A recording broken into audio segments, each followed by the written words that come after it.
Méditation du 23 août. Ceux qui n'ont pas de tombe. Ritzpa, fille d'Aya, prit le sac et l'étendit sous elle contre le rocher. Depuis le commencement de la moisson jusqu'à ce que l'eau du ciel tombe sur eux, elle empêchait les oiseaux du ciel de se poser sur eux pendant le jour et les animaux de la campagne pendant la nuit. 2 Samuel 21, le verset 10. C'était le moment de la prière d'adoration dans le service divin du sabbat. L'invitation à s'avancer a été lancée à ceux qui avaient une demande spéciale ou un motif de remerciement. Une femme est arrivée du fond en poussant un cri étouffé. Elle est arrivée devant et s'est agenouillée, toujours en pleurs. Sa demande concernait son fils qui avait été enlevé il y a longtemps et dont elle n'avait plus de nouvelles.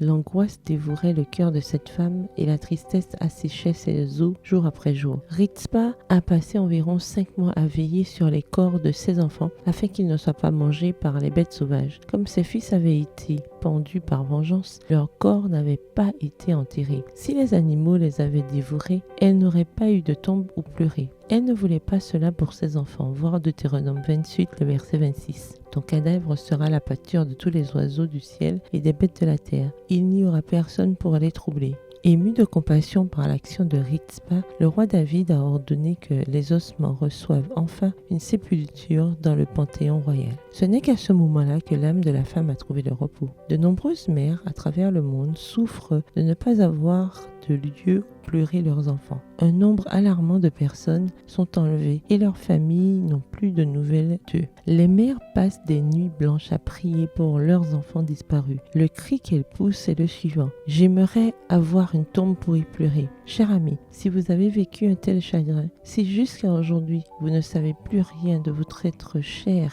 je veux vous dire que le roi R majuscule de miséricorde veut donner du repos à votre âme aujourd'hui. Notre humanité ne nous permet pas de voir au-delà de nos propres yeux, mais Dieu qui regarde du haut du ciel sait où se trouve votre être cher. Aujourd'hui, je vous invite à faire monter des prières d'intercession pour toutes ces mères qui n'ont pas de tombe où pleurer. Prions le ciel pour que le roi soit rempli de miséricorde envers elles et qu'elles trouvent la paix dont leur cœur a besoin. Et continuons à prier et à travailler pour que Jésus revienne et mette fin à la souffrance, si possible, dès aujourd'hui. PS, heureuse de sa miséricorde. Bonne journée, que l'Éternel vous bénisse.